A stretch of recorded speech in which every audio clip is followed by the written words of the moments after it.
बिस्मिल्लाहिर्रहमानिर्रहीम। अस्सलाम वालेकुम। मैं शकील मलिक आपकी खिदमत में हाज़िर हूँ। नए चीफ जस्टिस के नाम का ऐलान होते ही जस्टिस मंसूर अली शाह साहब ने सुप्रीम कोर्ट के कमरा अदालत नंबर 1 में अदालत लगा ली है और फिर इसके अलावा इस्तीफ़े भी आना शुरू हो चुके हैं। इस्तीफ़े क्यों आ रहे हैं, ये माजरा क्या है, इस पर भी बात करेंगे। लेकिन 26वीं आइनी तरमीम जिसके ज़रिए मुल्क में नई अदालती इस्लाहात नाफिज की गईं और उन्हीं इस्लाहात के बाद मुल्क में नए चीफ जस्टिस के तकर्रुर का इख्तियार पार्लिमानी कमेटी के सुपुर्द हुआ और ये नई जो तब्दीलियाँ रूनुमा हो रही हैं ये उसी के बाद है। लेकिन इसी 26वीं आइनी तरमीम को सुप्रीम कोर्ट और सिंध हाई कोर्ट में चैलेंज भी कर दिया गया है। सुप्रीम कोर्ट में मोहम्मद अनस नामी दरख्वास्त गुजार हैं और इनके वकील हैं अदनान खान साहब।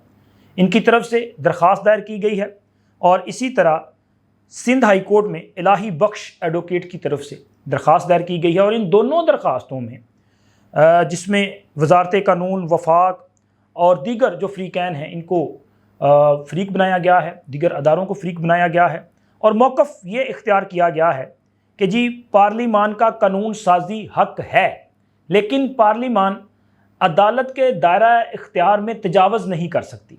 और ये जो आइनी तरामीम की गई हैं आइन के बुनियादी ढांचे और अदारों के दरमियान इख्तियारात की तकसीम के ख़िलाफ़ है। और इसी तरह इस दरख्वास्त में ये भी कहा गया है कि चूँकि इन नई आइनी तरामीम के बाद चीफ़ जस्टिस की अपॉइंटमेंट के तरीक़ाकार को तब्दील कर दिया गया है और ये इख्तियार पार्लिमान के सुपुर्द कर दिया गया है।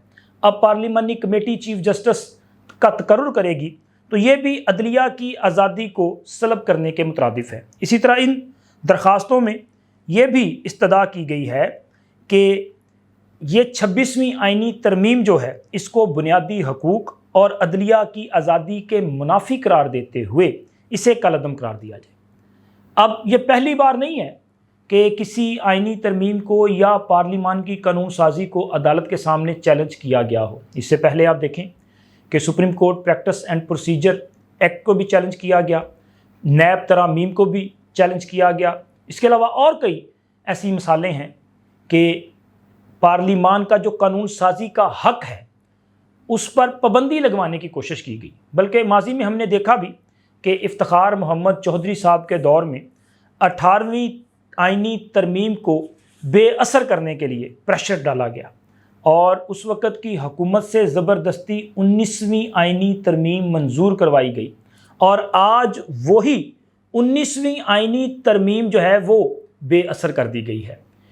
जो तरीक़ाकार COD में था कि किस तरह से पार्लिमान को बाइख्तियार करना है, जमहूरियत को मुस्तहकम करना है, अदालतों में इस्लाहात लानी है, अदलिया को हर किस्म की सियासी मुदाखलत से आज़ाद करना है, उसके मुताबिक 18वीं तरमीम में कुछ बुनियादी तब्दीलियाँ की गई थी। लेकिन इफ्तिखार मोहम्मद चौधरी साहब ने वो सारी की सारी जो तब्दीलियाँ थी वो रिवर्स करवाई और ज़बरदस्ती करवाई और पूरे का पूरा इख्तियार जो है वो जुडिशरी के पास चला गया। जजिस की अपॉइंटमेंट का, जजिस के ख़िलाफ़ कार्रवाई करने का और इसी तरह चीफ़ जस्टिस का जो तकर्रुर है ये सारे का सारा इख्तियार जो है वो जुडिशल कमीशन के पास था। यूँ तो फॉर्मेलिटी के तौर पे एक पार्लिमानी कमेटी भी कायम थी जो कि 4 अफराद पे मुश्तमिल थी, हालांकि उसके पास ये इख्तियार था कि वो किसी भी जो सिफारिश है उसको 2/3 मेजॉरिटी के साथ जो है मुस्तरद कर सकती है या उस पर एतराज़ उठा सकती है।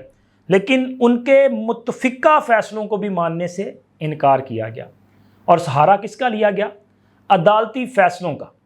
और बिल्कुल उसी तरह कि जी जब कोई अदालत फ़ैसला दे दे तो फिर वो फ़ैसला जो है उस पर अमल दरामद करना लाजम होता है। जिस तरह अभी 8 जजिस का जो मखसूस नशिस्तों के मुतल्लिक फ़ैसला है उसमें यही कहा जा रहा था ना कि जी सुप्रीम कोर्ट ने फ़ैसला दे दिया तो अब तो ये फ़ैसला जो है वो कंप्लाई किया जाएगा और ये बाइंडिंग है कि इस पर अमल दरामद किया ही जाना है, आप कोई सवाल उठा ही नहीं सकते। तो इसे ही जवाज़ बना के उस वक़्त भी फ़ैसले दिए गए। लेकिन खैर तब जमहूरियत भी ज़रा नुज़ैदा थी और इसके अलावा हमारी सियासी जमातें भी इस कदर पावरफुल नहीं थी कि वो इसके ख़िलाफ़ मुज़ाहमत कर सकती। तो अल्टीमेटली नतीजा ये निकला कि एक तो 19वीं तरमीम आई और उसके अलावा फिर वो इख्तियार जो कि पार्लिमान के पास था वो जनाब चीफ जस्टिस ऑफ पाकिस्तान के पास चला गया और मुल्क में वन मैन शो चलता रहा। अब मेरा ख्याल है कि 2009-10 में ये 18वीं तरमीम आई थी।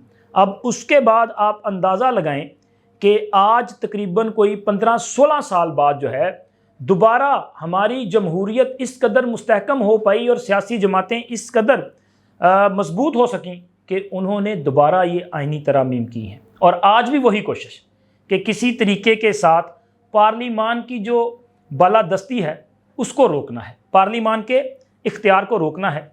लेकिन आज मुझे लगता है कि हमारी जमहूरियत और सियासी जमातें वो इतनी स्ट्रॉन्ग हैं कि वो इन साजिशों को नाकाम बनाएंगी। और दूसरा, जुडिशरी, इस वक्त जुडिशरी में इफ्तिखार मोहम्मद चौधरी जैसे जज नहीं हैं, साकिब निसार जैसे जज नहीं हैं, उमर अताब बंदियाल जैसे जज नहीं हैं, गुलजार अहमद साहब जैसे जज नहीं हैं, बल्कि काजी फायज़ ईसा जैसे जज हैं जो आइन और कानून की पासदारी करते हैं।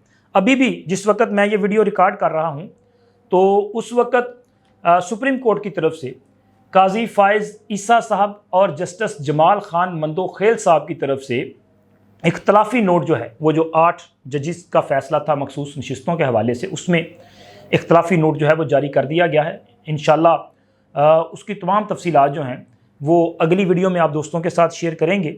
लेकिन उस इख्तलाफी नोट में काजी फायज़ ईसा साहब ने इस फ़ैसले को, ये जो हमारे 8 जजिस का फ़ैसला है, उसे आइन से मावरा करार दिया है। और उन्होंने कहा है कि मैं उम्मीद रखता हूँ कि ब्रादर जजिस अपनी गलती को दुरुस्त करेंगे, क्योंकि बतौर चीफ जस्टिस ये जो आइनी गलतियाँ की जाती हैं और कोताहियाँ जो की जाती हैं, इनकी निशानदही करना भी उनकी ज़िम्मेदारी है और वो निशानदही कर रहे हैं। और इसके साथ साथ अपने इस फ़ैसले में उनका ये भी कहना है कि मखसूस नशिस्तों के मुतल्लिक 8 जजिस का जो फ़ैसला था, इसके ख़िलाफ़ नज़र सानी की अपीलें भी समाअत के लिए फ़ौरी मुकर्रर होनी चाहिए थी। और इस बाबत उन्होंने ये मामला जजिस कमेटी में लेके गए, लेकिन बदकिस्मती से जस्टिस मुनीब अख्तर और जस्टिस मंसूर अली शाह साहब ने इसे फ़िक्स करने से इनकार किया, चूँकि वहाँ पे मेजॉरिटी के साथ ये फ़ैसला हुआ कि नज़र सानी की दरख्वास्तें जो हैं फ़ौरी समाअत के लिए मुकर्रर नहीं की जाएंगी, हालांकि होना चाहिए था। देखें, ये एक आइनी तनाज़ा है।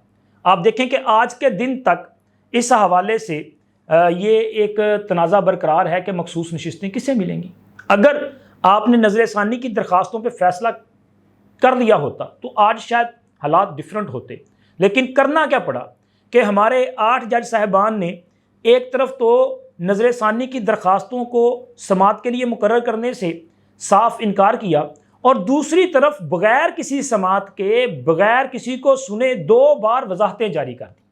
और ये दोनों बार जो वजाहतें जारी की गई हैं ये जजिस ज़ाब्ता अखलाक की खिलाफ वर्जी के ज़ुमरे में आती हैं।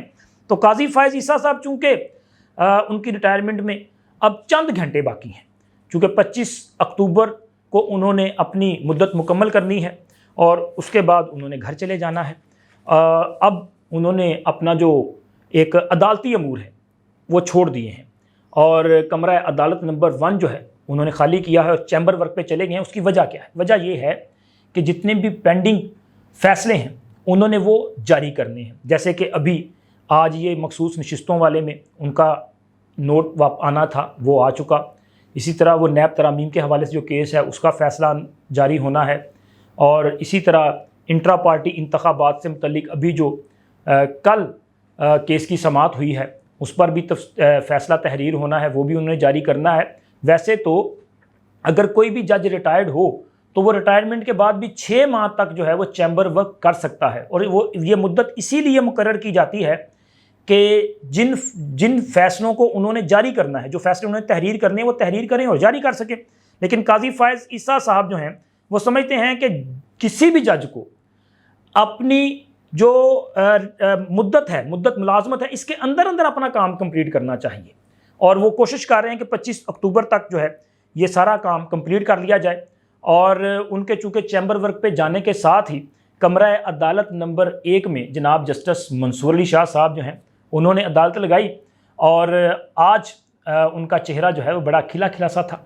भी कमरा अदालत नंबर 1 का जो शशका है वही अलग है ना, और फिर जस्टिस मंसूर अली शाह साहब की अदालत लगे بالکل سینٹر میں وہ بیٹھے ہوں، ان کے دائیں بائیں جو ہیں وہ 2 جج صاحبان یا اس سے زیادہ جج صاحبان بیٹھے ہوں، تو پھر آپ اندازہ لگائیں نا کہ خوشی کا کیا عالم ہوگا، کیونکہ کتنا اشتیاق تھا کہ نوٹیفیکیشن جاری ہو جائے اور اس نوٹیفیکیشن میں لکھا جائے کہ 26 اکتوبر 2024 کو جسٹس منصور علی شاہ پاکستان کے چیف جسٹس آف پاکستان ہوں گے، لیکن وہ نوٹیفیکیشن جاری نہیں کیا جا سکا۔ حالانکہ اس نوٹیفیکیشن کے لیے اور ان آئینی ترامیم کو رکھوانے کے لیے اس حد تک معاملہ جو ہے وہ نیچے گرا کہ ہمارے ججوں کو بغیر سماعت کے 2 بار وضاحتیں جاری کرنی پڑی۔ لیکن کیا کیا جا سکتا ہے جی؟ مدعی لاکھ برا چاہے تو کیا ہوتا ہے، وہی ہوتا ہے جو منظور خدا ہوتا ہے، اور انشاءاللہ آج وہی ہوگا جو منظور خدا ہونا ہے۔ کیونکہ اس وقت جب میں یہ ویڈیو ریکارڈ کر رہا ہوں، چیف جسٹس کے تقرر کے لیے جو 12 رکنی کمیٹی قائم کی گئی ہے، اس کمیٹی کا اجلاس جاری ہے، اور اس کمیٹی کے اجلاس میں جو پہلا سیشن ہے وہ کمپلیٹ کر لیا گیا ہے۔ چونکہ اس کمیٹی میں سنی اتحاد کونسل یا ابلیغ تحریک انصاف انہوں نے بائیکاٹ کیا ہے۔ یوں تو انہوں نے اپنے نام بھجوائے تھے کہ یہ ہماری نمائندگی ہوگی، لیکن ان کے لوگ اس میں موجود نہیں، لیکن چونکہ یہ 12 رکنی کمیٹی ہے اور اس میں مسلم لیگ نون کی طرف سے خواجہ محمد آصف صاحب ہیں، احسن اقبال صاحب ہیں، شائستہ پرویز ملک صاحب ہیں اور اعظم نذیر تارڑ صاحب ہیں۔ پیپلز پارٹی کی طرف سے راجہ پرویز اشرف صاحب، نوید قمر صاحب اور فاروق ایچ نائک صاحب ہیں۔ ایم کیو ایم کی جانب سے رانا انصار اور جے یو آئی سے کامران مرتضیٰ صاحب کمیٹی میں شامل ہیں، جبکہ تحریک انصاف نے جو نام دیے تھے اس میں بیرسٹر گوہر صاحب کا نام تھا، حامد رضا صاحب کا نام تھا اور علی ظفر صاحب کا نام تھا۔ یہ کمیٹی جو ہے آج اس کی میٹنگ تھی، اور میٹنگ سے قبل کامران مرتضیٰ صاحب جو کہ جے یو آئی کی نمائندگی کر رہے ہیں، انہوں نے سنی اتحاد کونسل کے بیرسٹر گوہر صاحب سے رابطہ کیا اور انہیں ریکویسٹ کی کہ وہ آج کے اجلاس میں شریک ہوں۔ ظاہر ہے کہ چیف جسٹس آف پاکستان کے نام کو فائنل کیا جانا ہے، تو لہٰذا وہ آئیں، آ کے اپنی ان پٹ تو دیں نا، لیکن انہوں نے اس اجلاس کا بائیکاٹ کیا۔ اور یہ کوئی انوکھی بات نہیں ہے، تحریک انصاف یا سنی اتحاد کونسل وہ پاکستان کے مفاد میں کوئی کام کر ہی نہیں سکتے۔ اب دیکھیں کہ یہ جو آئینی ترامیم ہے، اس میں تحریک انصاف والوں نے اتفاق رائے کیا اور انہوں نے اس پہ جو ہے وہ اپنا کمٹمنٹ کی کہ جی ہمیں اس مسودے پہ اتفاق ہے۔ پھر اس کے علاوہ مولانا فضل الرحمان کے ساتھ وعدہ کیا کہ ہم آپ کے ساتھ مل کر فیصلہ کریں گے، جو آپ فیصلہ کریں گے وہی ہمارا فیصلہ ہوگا۔ لیکن شرط کیا تھی؟ شرط یہ تھی کہ جو مسودہ قانون آپ کا ہے اور آپ کے مسودہ قانون میں جو ہماری تجاویز ہیں یہ سب شامل ہوگا تو ہم ووٹ کریں گے۔ مسودہ قانون مولانا فضل الرحمان والا سب نے ڈیسائیڈ کیا، ٹھیک ہے۔ تحریک انصاف نے عین موقع پہ انکار کر دیا اور انہوں نے کہا جی ہم ووٹ نہیں کریں گے، اور انہوں نے پوری کوشش کی کہ اس معاملے کو لٹکایا جائے، اور اب بھی ظاہر ہے انہوں نے یہی کچھ کرنا ہے نا، ان کا مزاج یہ ہے کہ وہ ہمیشہ جو ہے وہ سسٹم کو ڈیٹریک کرنے کی کوشش کریں گے، ڈسٹرب کرنے کی کوشش کریں گے۔ لیکن میں نے اس سے پہلے بھی گزارش کی تھی اور آج پھر گزارش کر رہا ہوں کہ تحریک انصاف چاہے وہاں تک کا زور لگا لے، اب تحریک انصاف کچھ نہیں کر پائے گی۔ سسٹم بھی آگے بڑھے گا اور سسٹم کے ساتھ ساتھ پاکستان بھی آگے بڑھے گا۔ نئے چیف جسٹس کے تقرر کا اعلان آج رات ہوگا، اور ہوپ فلی کہ وہ جو 3 نام بھیجے گئے ہیں سپریم کورٹ کی طرف سے، جن میں جناب جسٹس منصور علی شاہ صاحب کا نام ہے، جسٹس منیب اختر صاحب کا نام ہے اور جسٹس یحییٰ افریدی صاحب کا نام ہے، ان تینوں میں سے جسٹس یحییٰ افریدی صاحب اور جسٹس منصور علی شاہ صاحب، ان کے ناموں پہ غور کیا جا رہا ہے، اور وہ جو سیکنڈ والا نام ہے نا جو درمیان میں ہے، اس کو درمیان سے نکال کے سائڈ پہ رکھ دیا گیا ہے۔ حتمی فیصلہ جو ہے وہ اناؤنس کیا جائے گا، اور مجھے یہ لگتا ہے ویسے کہ ہو سکتا ہے کہ جسٹس یحییٰ افریدی صاحب جو ہے وہ اگلے چیف جسٹس آف پاکستان ہو، لیکن منصور علی شاہ صاحب نے بھی اپنا ہوم ورک کمپلیٹ کیا ہے۔